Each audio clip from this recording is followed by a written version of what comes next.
I've created a lattice deformation for an eye rig, and in this case I've only created the deformation.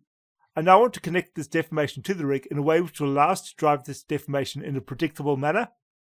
The rigging process for this is actually extremely simple, but it is useful to understand why I'm approaching this setup in this way, and that's because the basic idea of what I'm doing here relates to all 3D, especially rigging. And the fundamental idea of the process which I'm going to be performing now is precedence. Essentially, when performing operations in 3D, the order of the operations is extremely important, and performing operations in the incorrect order will lead to unpredictable results. So I'm going to discuss the idea of precedence before setting up the rig, as it's easier to explain precedence at a very basic level, but this will apply to everything that you do, and it will apply to rigging. Precedence isn't particularly complicated, and if you follow some basic rules, you should not run into any problems. I'm going to look at a very basic example to discuss precedence, and in this case I'm going to be transforming a cube.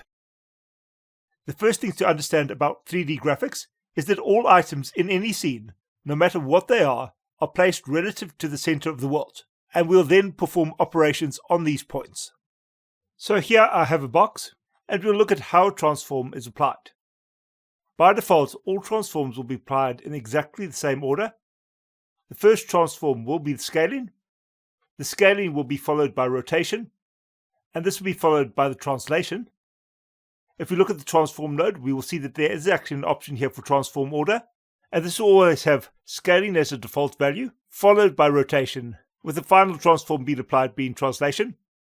You do have the options to change the order of operations, but this is just an option and it will hardly ever be used. So the most natural result will come from having our scaling first, followed by the rotation, and then the translation. This approach applies to deformation as well, and we want to apply deformation in the correct order within the pipeline. I can illustrate the importance of this order by reordering these operations. So I could start with the rotation. If I follow this by the scaling, I'll no longer have a rectangle, but I will instead have a diamond shape. The scaling is a deformation of the mesh, and applying this after the rotation gives us a vastly different deformation from what we had before. When the transformation is the final operation, it will not have any effect on the previous operations and will act as expected.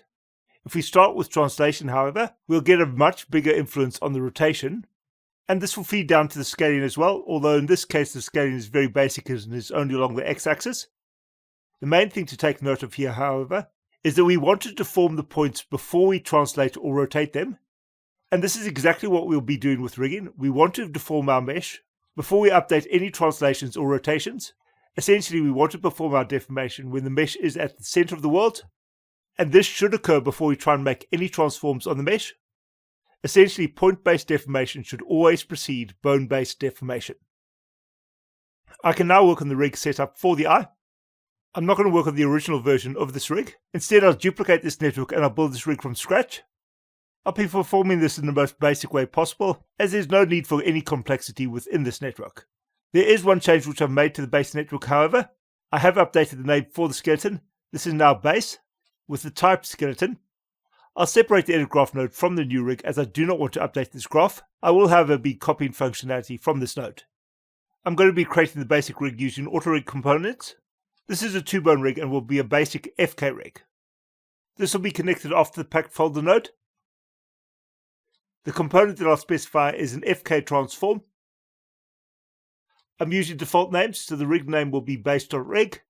I also do not have any guides for this rig. I'm only manipulating the skeleton, so the guide source will be specified directly off the skeleton with base.scale.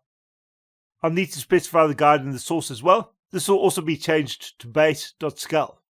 This should give me basic FK controls, and this means I should be able to directly manipulate the skeleton. I can look at the network that is being generated. This is giving me a point transform, and this is the node that is updating the skeleton. This also has 2 controls, and these are transform objects. These will be for the head and for the eye, with the head being the parent of the eye.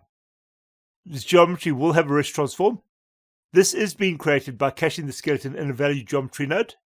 This is similar to why I'm using 2 meshes for the lattice transform, and it's related to the way in which KineFX updates the skeletal mesh. I now have a skeleton and I have controls for the skeleton, and I want this skeleton to deform my geometry. To do this, I'll get a second auto rig node. Here I'm going to use the bone deform component. I will not need to update this component as I'm currently using default names, with base.shape for my mesh, and base.skeleton for the skeleton. The auto-rig node will add 2 nodes to our network, with the solver being the bone deform node. The bone deform node will be the final thing which we are doing in this network, and this will give us the deformation for the skeleton. The bone deformation will need to be set by the skeleton. We'll then have 2 versions of the geometry. The first will be the default version of the geometry, and the second will be the rest geometry. This rig has some reasonably horrible weighting, even though it's essentially be driven by a single joint. When I rotate the eye, we'll see that the back of the eye has some pretty horrible problems, and that's because the back of the eye has been weighted to the head. I can fix this within the joint capture by harmonic node. I can specify that the only joint we're going to use for the weighting will be the eye here, and this will give us correct deformation.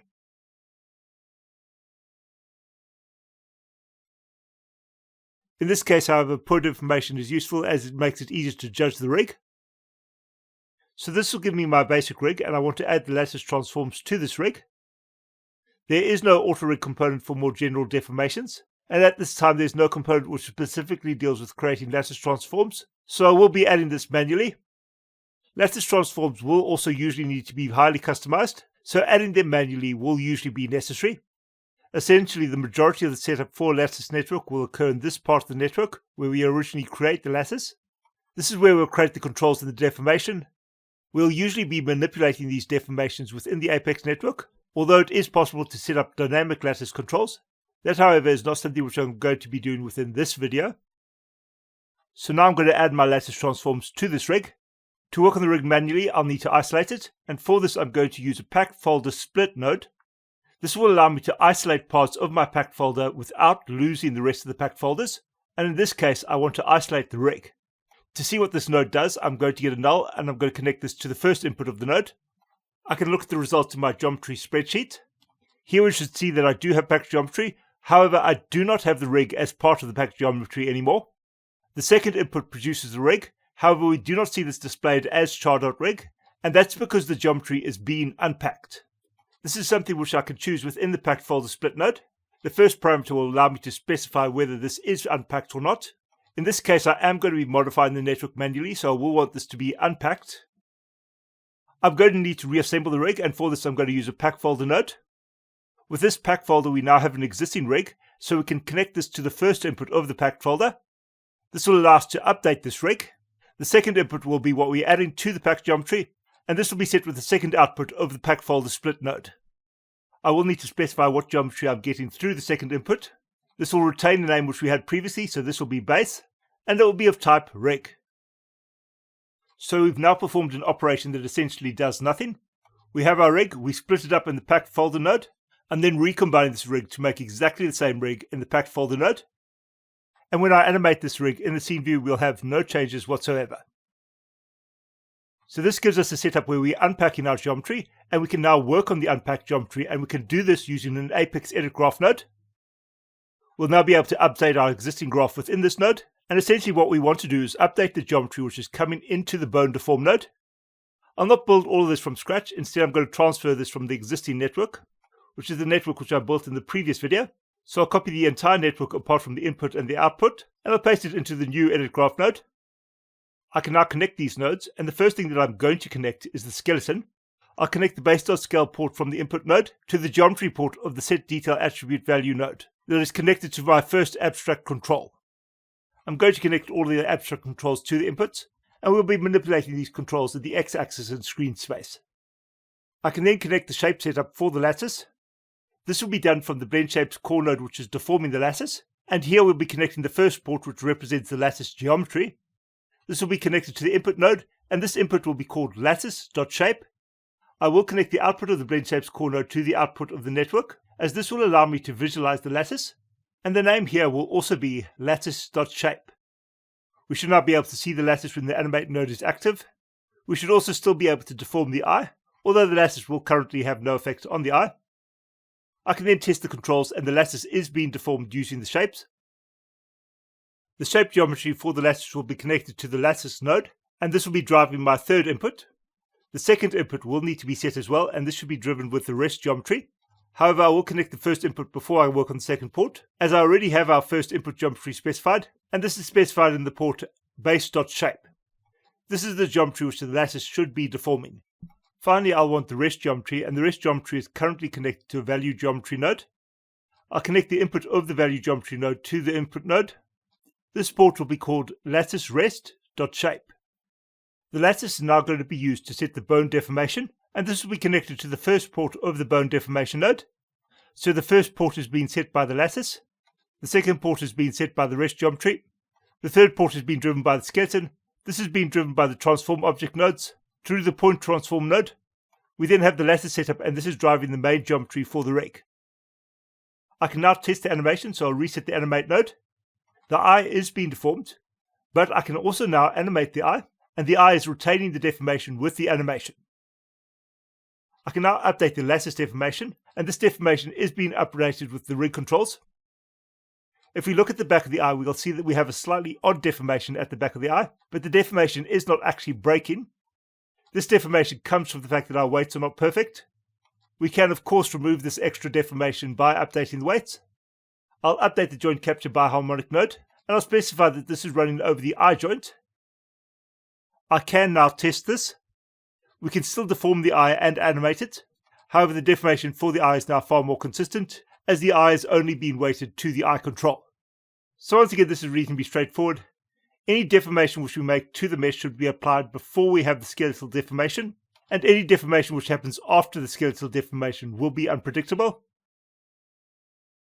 So the deformation will come into the bone deform node through the first input, and the second input of the bone deform node will be the rest geometry for the bone deform node, and ideally this should be cached within a value geometry node. So this gives us a basic shape-based workflow for the lattice.